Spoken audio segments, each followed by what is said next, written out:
আসসালামু আলাইকুম। আজকে আমি কালো জিরা ভর্তা করব।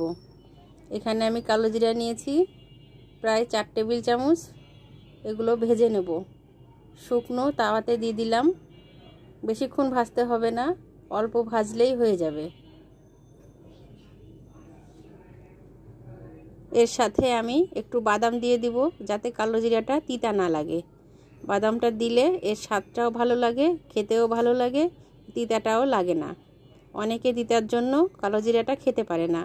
এরকম করে করবেন, দেখবেন খেতে অনেক ভালো লাগবে।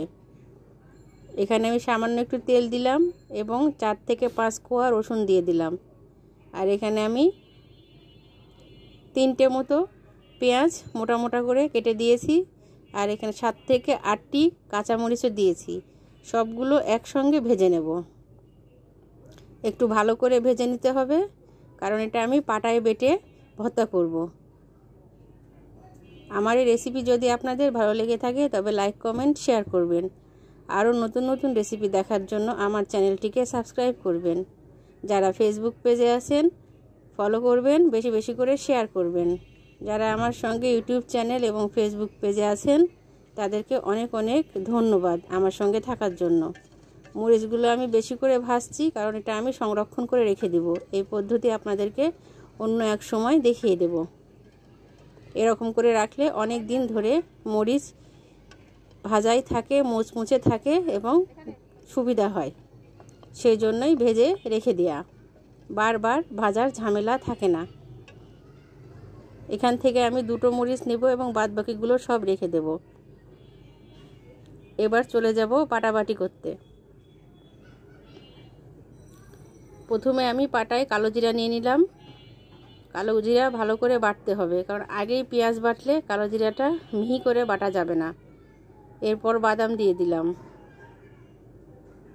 বাদাম এবং কালো জিরা ভালো করে বেটে নিতে হবে। এর মধ্যে আমি ছোট্ট চামচের 2 চামচ লবণ দিয়ে দেব।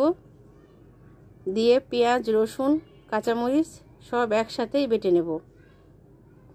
এর থেকে তেল বের হবে, সেই জন্য পানি দেওয়ার কোনো দরকার নাই।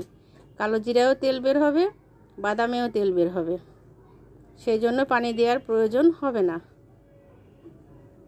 2টো মতো কাঁচামরিচ এবং শুকনো মরিচ দিয়ে দিলাম।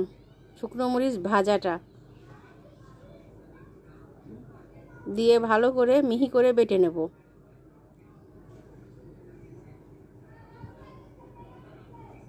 যেহেতু আমি অল্প করে ভর্তা করছি, সেহেতু এই পরিমাণটাই যথেষ্ট, আর বেশি দেওয়ার প্রয়োজন নেই। আমার বাটাবাটি হয়ে গিয়েছে। এবার আমি ভালো করে মাখিয়ে বাটিতে উঠিয়ে নেব। এটা যাদের ঠান্ডার সমস্যা আছে তাদের জন্য অনেক ভালো উপকার। কালো জিরা ভর্তাটা শরীরের জন্য অনেক ভালো। এটা ওষুধি হিসেবে আপনারা খেতে পারেন। ভর্তাগুলো হয়ে গিয়েছে, উঠিয়ে নিলাম। সাদা ভাতের সাথে খেতে অনেক ভালো লাগে। কমেন্টে জানাবেন কেমন হয়েছে। এতক্ষণ আমার সঙ্গে থাকার জন্য ধন্যবাদ সবাইকে।